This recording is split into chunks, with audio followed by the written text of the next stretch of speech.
வணக்கம். இது ஐபிசி தமிழின் காலை நேர பிரதான செய்திகள். முதலில் தலைப்புச் செய்திகள். முள்ளிவாய்க்கால் இனப்படுகொலை நினைவேந்தல் என்று ஆயிரக்கணக்கான மக்கள் ஒன்று திரண்டு அஞ்சலி. முள்ளிவாய்க்கால் பேரவலத்தின் மௌன சாட்சியாக நந்திக்கடல், அஞ்சலியின் பின்னர் ரவிகரன் கருத்து. ஏவிபி அரசை விமர்சிக்கும் முக்கியஸ்தரை இலக்கு வைத்து துப்பாக்கிச்சூடு, ரகசிய கோப்புகளை எடுத்துச் சென்ற ஆயுததாரிகள்.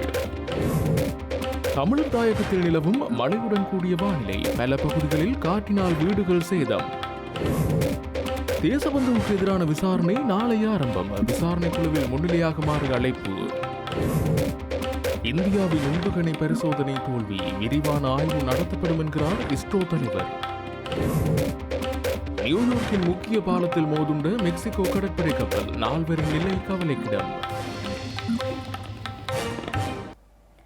ஸ்ரீலங்கா பேரினவாத அரசினால் மனிதாபிமான நடவடிக்கை என்ற பெயரில் தமிழ் மக்களின் உரிமை போராட்டத்தின் மீது முன்னெடுக்கப்பட்ட கொடூரமான படை நடவடிக்கையில் பல்லாயிரக்கணக்கான மக்கள் இனப்படுகொலை செய்யப்பட்டதை நினைவுகூரும் நிகழ்வுகள் முள்ளிவாய்க்கால் இனப்படுகொலை முற்றத்தில் உணர்வுபூர்வமாக இடம்பெறுகின்றன. இந்த நினைவேந்தல் நிகழ்வுகளில் தமிழர் தாயகத்தின் பல்வேறு பகுதிகளிலும் சென்ற ஆயிரக்கணக்கான மக்கள் பங்கேற்று இனப்படுகொலை செய்யப்பட்ட மக்களை நினைவு கூர்ந்தனர். இந்த நிலையில் முள்ளிவாய்க்காலில் உயிர் நீத்த உறவுகளுக்காக நாடாளுமன்ற உறுப்பினர் ரவிகரன் இன்று காலை நந்திக்கடலில் அஞ்சலி செலுத்தியிருந்தார். கடலில் மலர் தூவி சுடரேற்றி அஞ்சலி செலுத்திய அவர் முள்ளிவாய்க்கால் பேரவலத்தின் மௌன சாட்சியாக நந்திக்கடல் இருப்பதாக தெரிவித்தார்.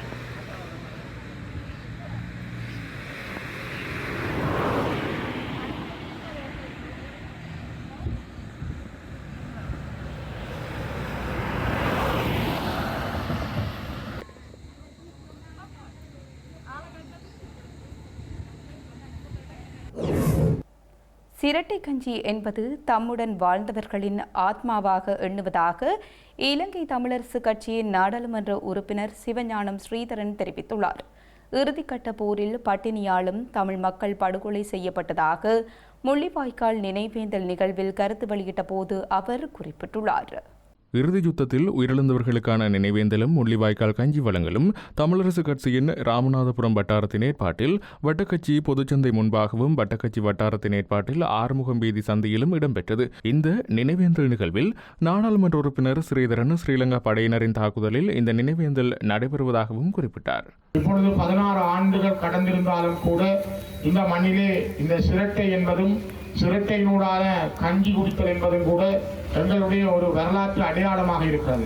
குறிப்பாக சாப்பாட்டுக்கு வழி இல்லாமல் உணவுக்கு கூட கஷ்டப்பட்டிருந்த காலத்தில் தமிழர் புனர்வாழ்வு கழகம் முள்ளிவாய்க்காலிலே கஞ்சி காய்ச்சி வழங்கிய அந்த நாட்கள், சிரட்டையிலே கஞ்சியை ஏந்தி குடித்துக் கொண்டிருந்த பிள்ளைகள் மீது பராஜ் குண்டுகளையும் கொத்தணி குண்டுகளையும் வீசி அவர்களை படுகொலை செய்த இலங்கை அரசினுடைய அந்த இனப்படுகொலையை ஞாபகப்படுத்துகின்ற நாளாக இந்த கஞ்சியை வழங்குகின்ற நாட்கள் அமைந்திருக்கின்றன.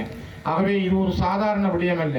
நாங்கள் பருகுகின்ற சிரட்டை கஞ்சி என்பது எங்களோடு வாழ்ந்தவர்களுடைய ஆத்மாவாக நினைக்கிறோம், எங்களோடு வாழ்ந்தவர்களுடைய இரத்தமாக நினைக்கிறோம், எங்களோடு வாழ்ந்தவருடைய நினைவுகளாகவே நாங்கள் அந்த சிரட்டையிலே அந்த கஞ்சியை நாங்கள் பருகுகிறோம். எங்களுக்காக வாழ்ந்தவர்களை ஒரு கணம் மனதிலே நினைத்து நாங்கள் அவர்களுடைய அந்த ஆத்மாக்களோடு சேர்ந்து எங்கள் தேச விடுதலையிலே அந்த இறந்து போன ஒவ்வொரு உயிர்களுடைய உன்னதமான பங்களிப்பையும் அந்த ஆத்மாக்களுடைய தியாகம் இந்த மண்ணில் மீண்டும் ஒரு நல்ல விடிவையும் மாற்றத்தையும் தரும் என்ற நம்பிக்கையோடு. மட்டக்களப்பு கல்லடி பாலத்து வாவியில் இன அழிப்பு வாரத்தை நினைவு கூர்ந்து முள்ளிவாய்க்கால் தூபியின் நிழற்படத்துடன் 2 அடையாள சின்னங்கள் மிதந்து வந்ததால் பரபரப்பு ஏற்பட்டுள்ளது. இதனையடுத்து சம்பவ இடத்திற்கு சென்ற ஸ்ரீலங்கா காவல்துறையினர் மற்றும் புலனாய்வு பிரிவினர் அவற்றை மீட்டுள்ளனர். முள்ளிவாய்க்கால் இனவழிப்பு நிலப்படத்துடன் கருப்பு, சிவப்பு, மஞ்சள் கொடிகள் ஏற்றப்பட்டு மின்விளக்குகளால் ஒளிரூட்டப்பட்ட 2 மிதக்கும் அடையாள சின்னங்கள் கல்லடி வாவியில் முகத்துவாரம் நோக்கி சென்றுள்ளன. 2 சிறிய படகுகள் போன்ற மர்மமான பொருட்கள் ஒரு மணத்தியாலத்துக்கும் அதிக நேரம் வாவியில் மிதந்து சென்ற நிலையில் அது குறித்து பாதுகாப்பு தரப்பினருக்கு அறிவிக்கப்பட்டுள்ளது. இதனையடுத்து சென்ற புலனாய்வு பிரிவினர் மற்றும் காவல்துறையினர் அவற்றை மீட்பதற்கான நடவடிக்கையை முன்னெடுத்தனர். இந்த மர்மமான மிதக்கும் பொருட்கள் டக்பார் பகுதி வாவிக்கரையில் அமைந்துள்ள மீன்பிடி படகு தயாரிக்கும் கட்டட பகுதியை சென்றடைந்த நிலையில் அங்கு சென்ற காவல்துறையினர் அதனை கரைக்கு கொண்டு வந்துள்ளனர். சுமார் 4 அடி கொண்ட சதுரமான ரெஜிபோமில் நடுவில் முள்ளிவாய்க்கால் நினைவு தூபியின் நிலப்படம் நிறுத்தப்பட்டு அதில் தலைமகனின் வீர வணக்க நாள், இன அழிப்பு வாரம் 12 வைகாசி முதல் 17 வைகாசி வரை பொங்குதமிழ் பேரவை என வாசகம் பொறிக்கப்பட்டிருந்தது. அதற்கு அருகில் கருப்பு, சிவப்பு, மஞ்சள் கொடிகள் ஏற்றப்பட்டு அதனைச் சுற்றி மெழுகுதிரி போன்ற வடிவிலான மின்விளக்குகள் ஒளிரவிட்டு மிதக்கும் முறையில் தயாரிக்கப்பட்டு வாவியில் விடப்பட்டுள்ளது. இந்த இன அழிப்பை நினைவுகூறும் முகமாக வாவியில் மிதக்கும் வகையில் அமைக்கப்பட்ட இந்த நினைவு தூபியை யார் அமைத்தது, இதனை எங்கிருந்து வாவியில் விட்டார்கள் என்பது இதுவரை தெரியவரவில்லை. இந்த நிலையில் இந்த மிதக்கும் அடையாள சின்னங்களை காவல்துறை நிலையத்திற்கு கொண்டு சென்றுள்ள காவல்துறையினர் மேலதிக விசாரணைகளை முன்னெடுத்து வருகின்றனர். ஸ்ரீலங்காவின் முன்னாள் ஜனாதிபதி ரணில் விக்ரமசிங்கவின் முன்னாள் மக்கள் தொடர்பாடல் பணிப்பாளர் நாயகம் துசித ஹல்லோலுவ சென்ற வாகனம் மீது துப்பாக்கிச்சூடு நடத்தப்பட்டுள்ளது. அத்துடன் அவருக்கு சொந்தமான இரகசிய ஆவண கோப்புகளும் அடையாளம் தெரியாத நபர்களால் பறித்து செல்லப்பட்டுள்ளது. ஸ்ரீலங்காவின் ஜேவிபி தலைமையிலான தேசிய மக்கள் சக்தி அரசாங்கத்தை கடுமையாக விமர்சித்து வருபவர்களில் ஒருவராக துசித ஹல்லோலுவ காணப்படும் நிலையில் அவர் ஏற்றிச் சென்ற வாகனம் மீது நரேகன்பிட்டியவில் வைத்து துப்பாக்கிச்சூடு நடத்தப்பட்டதாக ஸ்ரீலங்கா காவல்துறையினர் தெரிவித்தனர். உந்துருளியில் சென்ற அடையாளம் தெரியாத 2 ஆயுததாரிகள் வாகனத்தை வழிமறித்து பிஸ்டல் ரக துப்பாக்கியை பயன்படுத்தி வானத்தை நோக்கியும் வாகனத்தின் மீதும் துப்பாக்கிச்சூடு நடத்தியுள்ளனர். இதன்போது ஹல்லோலுவ தாக்கப்பட்டதாகவும் அவரது வசமிருந்த இரகசிய கோப்பு தாக்குதலின் போது திருடப்பட்டதாகவும் தெரிவிக்கப்பட்டுள்ளது. இந்த தாக்குதல் நடத்தப்பட்ட போது வாகனத்தில் இருந்த சட்டத்தரணி தினேஷ் தொடங்கொடவும் காயமடைந்துள்ளதாக கூறப்படுகின்றது. கல்லோலுவ தொடர்பாக குற்றப்புலனாய்வு பிரிவினர் விசாரணை நடத்தி வரும் நிலையில் இந்த தாக்குதல் நடத்தப்பட்டுள்ளது. ஸ்ரீலங்கா ஜனாதிபதி அனுரகுமார் திசாநாயக்க குறித்து அவதூறான அறிக்கையை வெளியிட்டதாக கூறப்படுகிறது. குறிப்பாக ஜனாதிபதி அனுரகுமார் திசாநாயக்க கிரேக்கத்தில் பாரிய முதலீடு செய்துள்ளதாக துசித ஹல்லோலுவ வெளியிட்ட கருத்து தொடர்பில் குற்றப்புலனாய்வு பிரிவினர் விசாரணைகளை முன்னெடுத்து வருகின்றனர். ஏவிபியின் பாதையில் பயணிக்கப் போவதாக ஜனாதிபதி கூறியிருந்த நிலையில் அனுரகுமாரவை விமர்சித்தால் இவ்வாறுதான் நடக்கும் என்ற எச்சரிக்கையா இது என விமர்சனங்கள் முன்வைக்கப்பட்டுள்ளன. மட்டக்களப்பில் திடீரென வீசிய மினி சூறாவளி காரணமாக சில வீடுகள் சேதமடைந்துள்ளன. இந்த சூறாவளி காரணமாக தென்னை மரம் ஒன்று வீடொன்றின் மீது சரிந்து வீழ்ந்த நிலையில் வீட்டில் இருந்தவர்கள் மயிரிழையில் தெய்வாதீனமாக உயிர் பிழைத்துள்ளனர். மட்டக்களப்பு மாவட்டம் படுவாங்கரை பெருநிலப்பரப்பிற்குட்பட்ட போரதிவு பற்று பிரதேச செயலாளர் பிரிவிற்குட்பட்ட பகுதியில் திடீரென மினி சூறாவளி வீசியுள்ளது. விளாந்தோட்டம் கிராமத்தில் வீட்டு முற்றத்தில் நின்ற வானுயர்ந்த தென்னை மரம் ஒன்று வீட்டின் மீது வீழ்ந்துள்ளதுடன் வீட்டில் இருந்தவர்கள் தெய்வாதீனமாக உயிர் தப்பியுள்ளனர். வீட்டில் இருந்த பாவனை பொருட்கள் சேதமடைந்ததுடன் பயன்தரும் தென்னை மரங்களும் முறிந்து வீழ்ந்துள்ளதாக கிராம மக்கள் தெரிவிக்கின்றனர். தமக்கு ஏற்பட்டுள்ள அனர்த்த நிலைமை தொடர்பில் அரசு அதிகாரிகளுக்கு தெரியப்படுத்தியுள்ளதாகவும் மக்கள் குறிப்பிடுகின்றனர். இதேவேளை தம்பலகாமம் பிரதேச செயலக பகுதியில் கனமழையுடனான காற்றினால் வீடுகளுக்கு சேதம் ஏற்பட்டுள்ளதாக மக்கள் தெரிவிக்கின்றனர். தம்பலகாமம் பிரதேச பகுதியின் கல்மடியாவு, தெற்கு கிராம சேவகர், வடக்கு மற்றும் பாரதிபுரம் உட்பட பல இடங்களில் உள்ள வீடுகளின் கூரைகள் மற்றும் கட்டடங்கள் சேதமடைந்துள்ளன. ஸ்ரீலங்காவில் பதவி இடைநீக்கம் செய்யப்பட்ட காவல் மா அதிபர் தேசபந்து தென்னகோனுக்கு எதிராக 22 குற்றச்சாட்டுகள் முன்வைக்கப்பட்டுள்ளன. தேசபந்து தென்னகோன் நாளை பிற்பகல் 2 மணிக்கு விசாரணை குழுவின் முன்னிலையாகுமாறு அழைக்கப்பட்டுள்ள நிலையில் இந்த தகவல் வெளியாகியுள்ளது. தேசபந்து தென்னகோனுக்கு எதிரான குற்றச்சாட்டுக்களை விசாரிக்க நியமிக்கப்பட்ட குழுவின் முன்னிலையில் நாளை முன்னிலையாகும் போது குற்றச்சாட்டுகள் அடங்கிய குற்றப்பத்திரிகை அவருக்கு கையளிக்கப்பட உள்ளது. தென்னகோனுக்கு குற்றப்பத்திரிகை கையளிக்கப்பட்ட பின்னர் அவர் மீதான குற்றங்களுக்கு அவர் பதிலளிப்பதற்காக நேரம் வழங்கப்பட உள்ளது. ஏற்கனவே இந்த குழு கடந்த சில வாரங்களாக அதன் ஆரம்ப விசாரணைக்காக நாடாளுமன்றத்தில் கூடி வந்த நிலையில் தென்னகோனை அழைப்பதன் மூலம் நாளை முதல் விசாரணைகள் ஆரம்பமாக உள்ளன. ஸ்ரீலங்காவின் தொடருந்து நிலைய அதிகாரிகள் பல்வேறு கோரிக்கைகளை முன்வைத்து முன்னெடுத்த அடையாள நிறுத்த வேலை நிறுத்தம் நேற்று நள்ளிரவுடன் முடிவுக்கு வந்துள்ளது. ஸ்ரீலங்காவின் தொடருந்து நிலைய அதிகாரிகள் கடந்த 16ஆம் திகதி நள்ளிரவு முதல் 24 மணி நேர அடையாள வேலை நிறுத்தத்தில் ஈடுபட தீர்மானித்தனர். இந்த வேலை நிறுத்தம் காரணமாக நாளாந்த தொடருந்து சேவைகள் பாதிக்கப்பட்டதுடன் நேற்று முன்தினம் இரவு நேர தபால் தொடருந்து சேவைகளும் நிறுத்தப்பட்டன. இந்த நிலையில் இன்று முதல் தொடருந்து சேவைகள் வழக்கம்போல் தொடரும் என்று தொடருந்து நிலைய அதிகாரிகள் சங்கத்தின் தலைவர் சுமேத சோமரத்ன தெரிவித்தார்.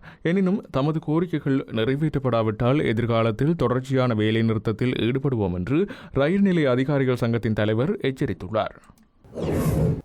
பாகிஸ்தானுடனான போர் சூழலுக்கு மத்தியில் இந்தியாவின் 101வது உந்துகணை பரிசோதனை தோல்வி அடைந்துள்ளதாக அறிவிக்கப்பட்டுள்ளது. இந்த திட்டம் தோல்வி அடைந்துள்ளதை குறித்து ஆய்வு செய்யப்பட்டு வருவதாக ஸ்ட்ரோவின் தலைவர் நாராயணன் தெரிவித்துள்ளார். பூமியின் கண்காணிப்புக்காக 1696.24 கிலோ எடை கொண்ட EOS 9 என்ற செயற்கைக்கோளை இஸ்ரோ வடிவமைத்திருந்தது. இந்த செயற்கைக்கோள் ஆந்திர மாநிலம் ஸ்ரீஹரிகோட்டாவில் உள்ள சதீஷ் தவான் விண்வெளி ஆய்வு மையத்தில் உள்ள முதலாவது உந்துகணை ஏவுதளத்திலிருந்து PSL VC-61 என்ற உந்துகணை மூலம் இன்று காலை 5:59 மணிக்கு விண்ணில் ஏவப்பட்டது. இந்த உந்துகணையிலிருந்து 2 அடுக்கு மட்டுமே வெற்றிகரமாக பிரிந்ததுடன் 3வது அடுக்கு பிரியும் போது தொழில்நுட்ப கோளாறு ஏற்பட்டதால் PSLV C-61 உந்துகணை திட்டம் தோல்வியடைந்தது. இதுகுறித்து தெளிவுபடுத்தியுள்ள இஸ்ரோ தலைவர் நாராயணன், உந்துகணையின் 3வது அடுக்கு பிரியும் போது தொழில்நுட்ப கோளாறு ஏற்பட்டதால் திட்டத்தை வெற்றிகரமாக செயல்படுத்த முடியவில்லை என கூறியுள்ளார். இந்த தொழில்நுட்ப கோளாறு குறித்து ஆய்வு செய்யப்படும் எனவும் PSLV C-61 உந்துகணை திட்டம் தோல்வியடைந்தது குறித்து ஆய்வுக்கு பின்னர் விரிவான அறிக்கை அளிக்கப்படும் எனவும் அவர் குறிப்பிட்டுள்ளார். தவறுக்கான காரணத்தை ஆய்வு செய்து மீண்டு வருவோம் எனவும் இஸ்ரோ தலைவர் நாராயணன் மேலும் சுட்டிக்காட்டியுள்ளார். அமெரிக்காவின் நியூயார்க் நகரின் புஷக்லின் பாலத்தில் உயரமான மெக்சிகோ கடற்படை பயிற்சி கப்பல் மோதியதில் 19 பேர் காயமடைந்துள்ளனர். இவர்களில் 4 பேர் கவலைக்கிடமான நிலையில் இருப்பதாக தெரிவிக்கப்பட்டுள்ளது. மெக்சிகோ கடற்படை பயிற்சி பாய்மர கப்பல் உயரமான கம்பங்கள் பாலத்துடன் மோதும் காட்சிகள் வெளியாகியுள்ளன. இந்த கம்பங்களின் மேல்தளத்தில் இருந்த கப்பல் பணியாளர்கள் கீழே விழுந்து பலத்த காயமடைந்துள்ளதாக அமெரிக்க ஊடகங்கள் செய்தி வெளியிட்டுள்ளன. எனினும் இந்த விபத்தினால் புரூக்ளின் பாலத்துக்கு எந்த சேதமும் ஏற்படவில்லை என நியூயார்க் நகர மேயர் குறிப்பிட்டுள்ளார். இந்த விபத்து குறித்து விரிவான தகவல்கள் எதனையும் நியூயார்க் நகர அவசர நிலை முகாமைத்துவ பிரிவு வெளியிடாத போதிலும் அனர்த்தம் ஒன்றுக்கு எதிர்வினை ஆற்றி வருவதாக கூறியுள்ளது. இந்த விபத்தில் கப்பல் சேதமடைந்ததை உறுதி செய்துள்ள மெக்சிகோ கடற்படை இந்த சம்பவம் குறித்து விசாரணை நடத்தப்பட்டு வருவதாகவும் தெரிவித்துள்ளது. இந்த விபத்தில் காயமடைந்தவர்களுக்கு சிகிச்சை அளிக்கப்பட்டு வருவதாக நியூயார்க் நகர தீயணைப்பு பிரிவு உறுதி செய்துள்ளது. எனினும் எத்தனை பேர் காயமடைந்தார்கள் மற்றும் அவர்கள் கப்பலில் இருந்தவர்களா அல்லது பாலத்தில் இருந்தவர்களா என்பது குறித்து எந்த விவரங்களும் இதுவரை உறுதி செய்யப்படவில்லை எனவும் அந்த பிரிவு கூறியுள்ளது.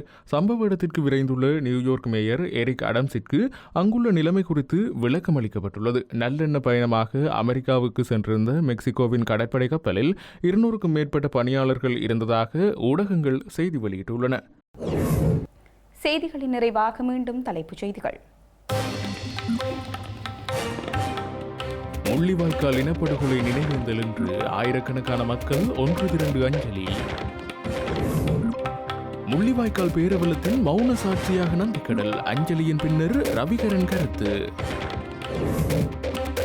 ஏவிபி அரசை விமர்சிக்கும் முக்கியஸ்தரை இலக்கு வைத்து துப்பாக்கிச்சூடு, ரகசிய கோப்புகளை எடுத்துச் சென்ற ஆயுததாரிகள்.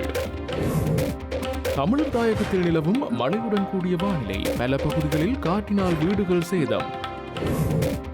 தேசபந்துவுக்கு எதிரான விசாரணை நாளை ஆரம்பம், விசாரணை குழுவில் முன்னிலையாகுமாறு அழைப்பு. இந்தியாவின் உந்துகணை பரிசோதனை தோல்வி, விரிவான ஆய்வு நடத்தப்படும் என்கிறார் இஸ்ரோ தலைவர். நியூயார்க்கின் முக்கிய பாலத்தில் மோதுண்ட மெக்சிகோ கடற்படை கப்பல், 4 நிலை கவலைக்கிடம். இத்துடன் IBC தமிழின் காலை நேர பிரதான செய்திகள் நிறைவு பெற்றன. உடனுக்குடன் செய்திகளை அறிந்து கொள்ள ibctamil.com என்ற இணையதளத்தை பார்வையிடுங்கள். வணக்கம்.